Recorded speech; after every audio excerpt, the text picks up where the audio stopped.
Good morning, guys. It's another beautiful day here in Arizona. It is gorgeous out. It's probably already 86 degrees and it's before 10 a.m. So I'm loving it. It just feels good on the bones. Anyways, not sure exactly what we're doing today. Haven't talked to anybody, just kind of woke up. I was up late last night, so I woke up late. Haven't really talked to anybody, don't know the game plan. I imagine we're going to go pick up some groceries today for the birthday party, for Raya's birthday party tomorrow. She turned 10, obviously. I think I've mentioned that in previous vlogs. And I'm cooking her and everybody else that's going to be here salmon. I think there's going to be 9 people here, so that's going to be the most people I've ever cooked for. A little nervous, but we'll get through it. Slept like a baby last night, as I have been since we've been here. The bed's comfortable, it's quiet. They keep it really warm in the house. They keep it at like 77 degrees in the house, which is like right up my alley because I run really cold. So, yeah.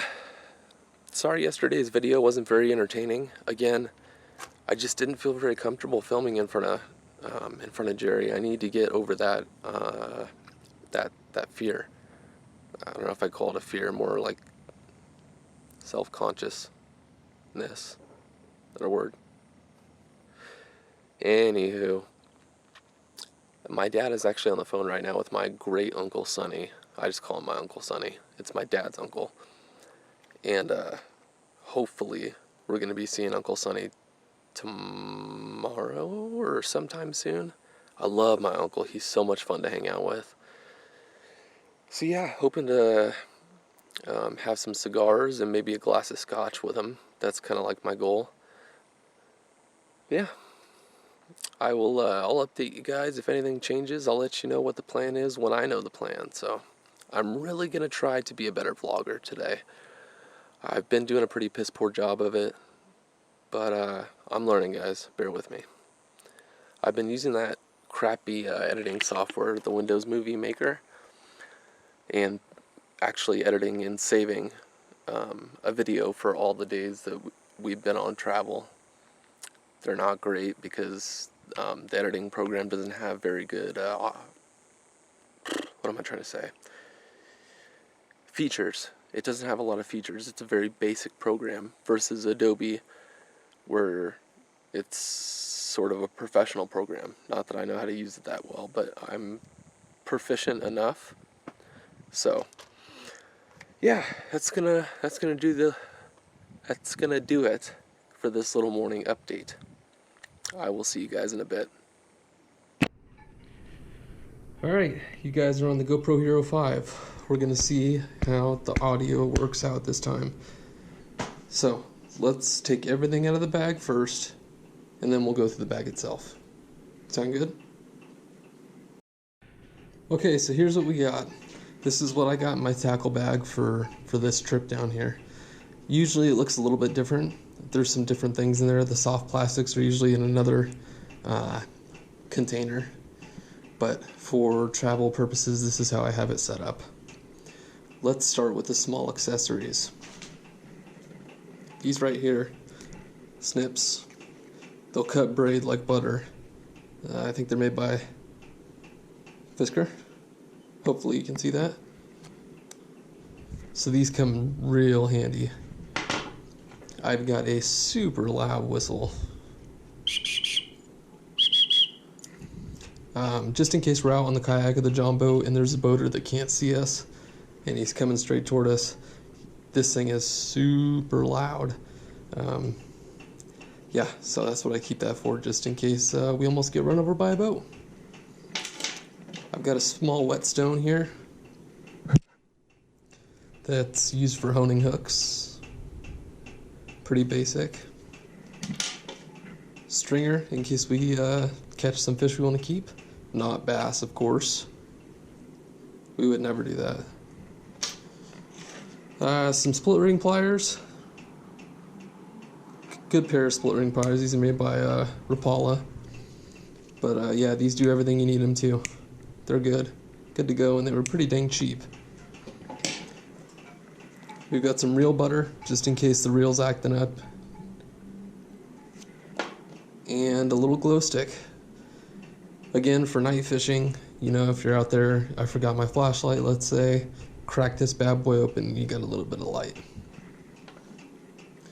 Of course, I've recently been keeping a scale on me, just because I recently got a scale. It's a good scale, seems to be so far. Alright, let's move on. Let's see, we've got some 12-pound fluoro clear, I should say. This is a fluorocarbon coated line. I've heard a lot of people talk shit about this line, but I have had zero problems with it. No real breakages, not a lot of wind knots. The strength's good. The castability is probably the best. That's really why I like this stuff. It's very manageable. So I've got some 12-pound for leaders, and I've got some 15-pound for a reel back home that I didn't bring with me that needs some new lines. So okay, let's go through soft plastics. So first up, we've got some Senkos. I've got some natural colored Senkos in here. This is what I prefer to fish in clear water.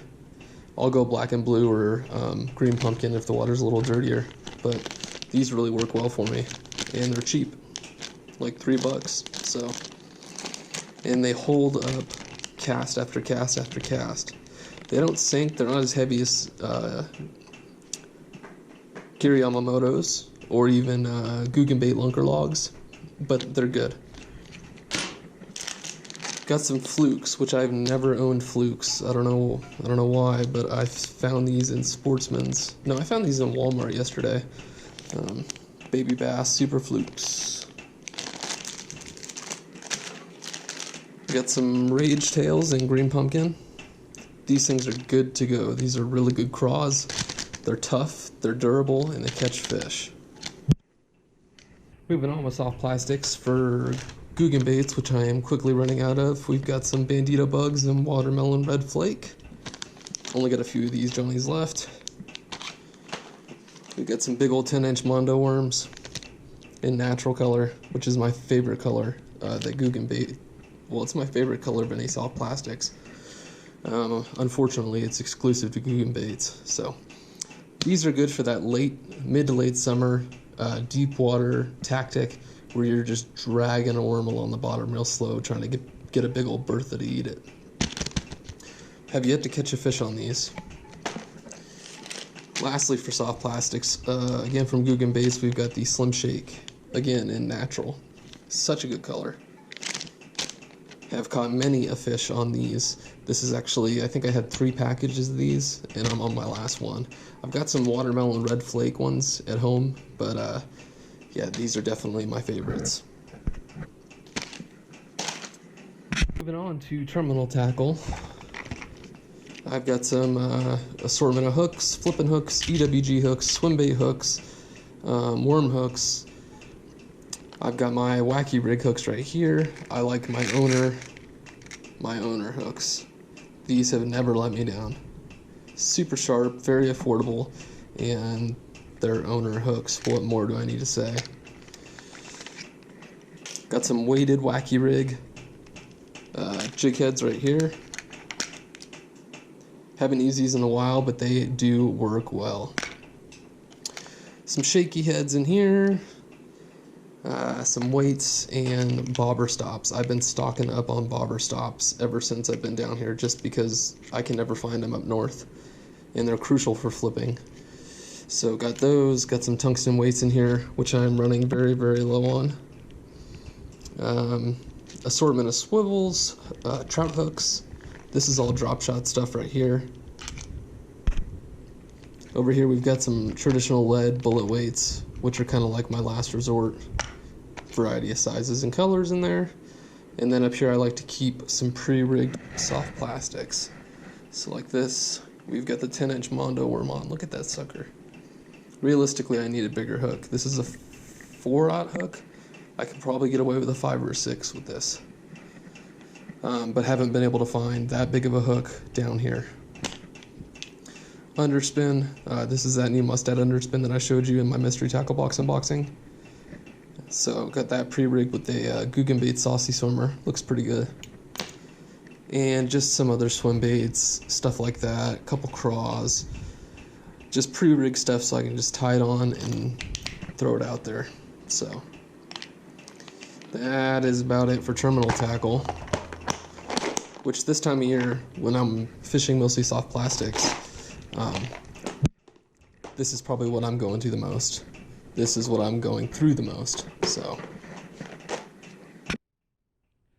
lastly, for the contents of the box, we have got hard baits. There's a lot of baits in here, guys. I've stuffed this thing pretty full, so we'll go ahead and take a quick look through it.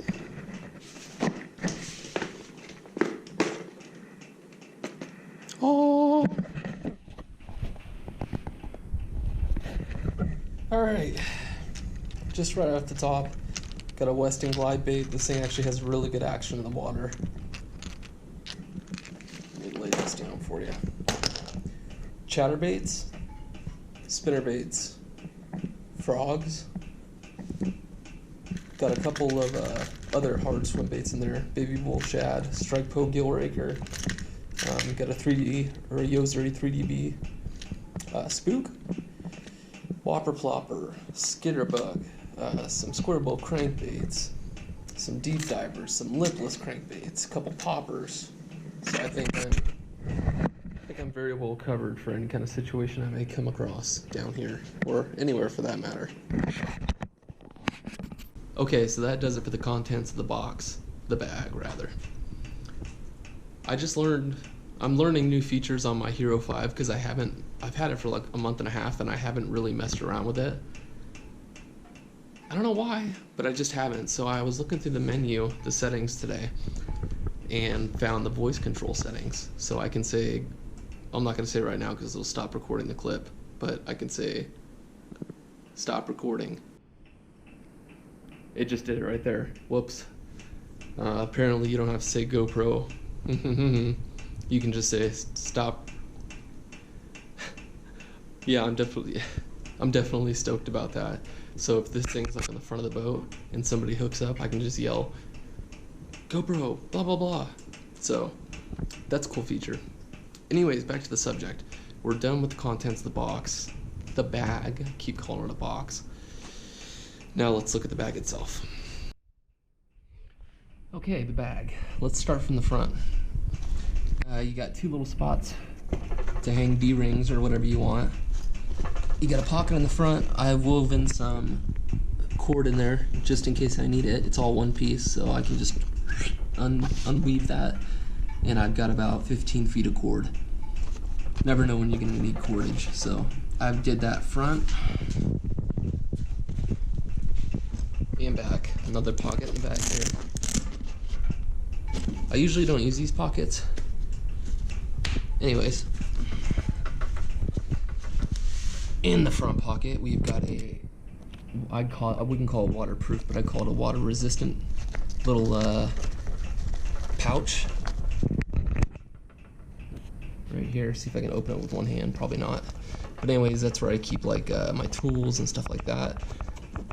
All of this stuff.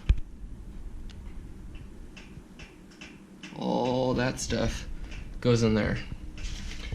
Moving around the side, you've got a place for your pliers here and there. Two pockets. What's cool about these pockets is they fit a spool of line perfectly. This spool right here fits perfectly right in this pocket. So that's what I usually have in there. Moving up top here, we have a hard top, a bungee, which this really comes in handy. I strap all kinds of extra things down, buffs, gloves, beanies, the little mini tripod, whatever. Just strap it down on top and it's pretty convenient. All kinds of places for carabiners and whatever the heck else you want to put on there. Moving inside, as you can see, there's plenty of room. It's deep. So this box is actually, this bag is actually meant to fit 5 of these stacked up. That's why this is so deep as well. So you can really fit a grip of stuff in here. Yeah, hard bottom as well. It's a really, really nice bag. It's made by Plano, if you didn't pick up on that. I think I picked it up for like 35 bucks at Walmart. But yeah, all this fits nice and tidy in here. So I'll go ahead and throw everything back together really quickly and show you how everything fits. All right, let's put everything back together. Let's do it real quick. Boom, boom. So here's what we do.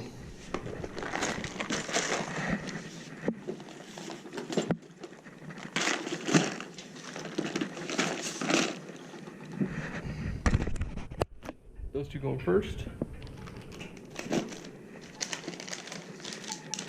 Soft plastics next.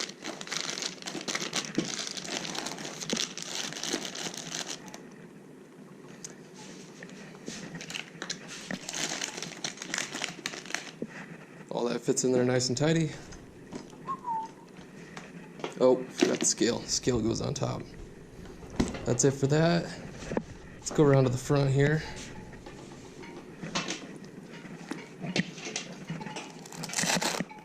There's that water-resistant pouch I was telling you guys about. Stringer, grease, light stick, whistle, hook honer. Boom. Moving on to the sides. 15-pound floor roll on this side. Look how perfectly that fits. Boom. Pliers.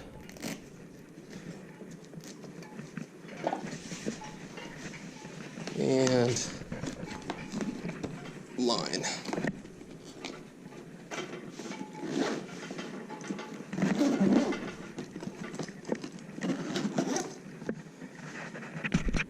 And that's it. She's ready to go. I'd say it's maybe, I don't know, 5-6 pounds at the most. But yeah. Nice bag. I dig it. So yeah, that's what I take on the yak. I just strap it on the back hatch because the back hatch of the yak has bungees. So I usually just bungee it up. And then that's also what I take on the John boat when Jake and I go out fishing. I take that, some soft plastics, a couple of the little odds and ends, but it's a really great travel bag, good investment. I'd suggest it to you guys. The only downside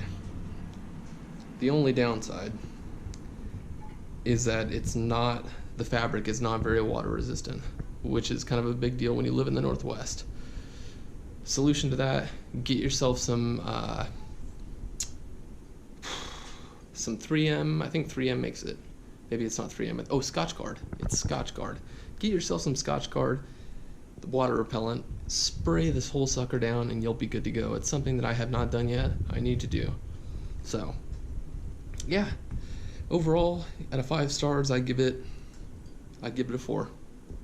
To be fair, there's the fabric issue, and I think that's about it. Okay, that's gonna wrap this up. To be honest, I just needed a little something to do, a little different content than just vlogging. I wanted to get back to some fishing content, even though I'm not out there on the lake right now. The best I can do is bring you some tackle unboxing. So, it is absolutely beautiful out here today. I know I've said that before. In today's video, I'm trying to find a thermometer. My watch is telling me it's 90, so I'll believe it. Yeah, this is the backyard, by the way.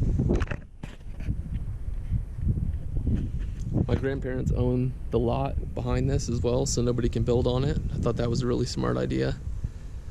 But yeah, the yard wraps around there. Grandma's got a little garden there. This is a peach tree.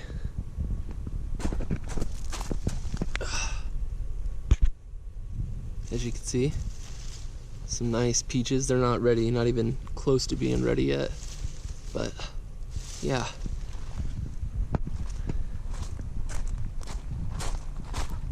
See, every morning I come out here, I always see lizards all up in that pile. Also gotta watch out for rattlesnakes, because snakes are everywhere down here. Up here, we're 5,000 feet. So this is the view from the outside.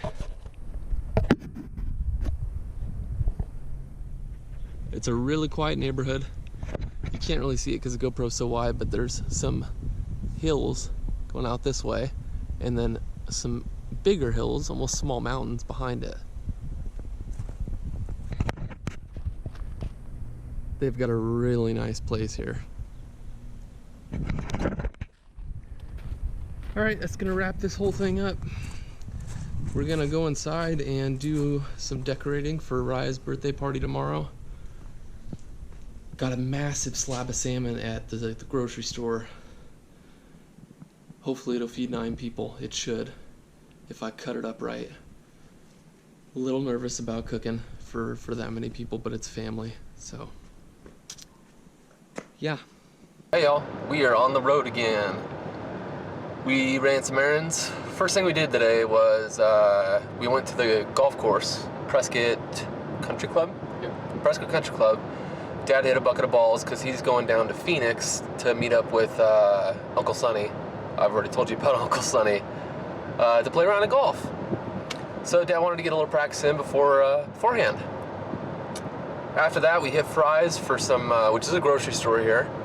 We hit Fry's for some groceries, got some salmon for tomorrow, for the girl's birthday, and some other supplies. So we're all done doing our chores, heading back to Grandma's, and I'll see you guys there.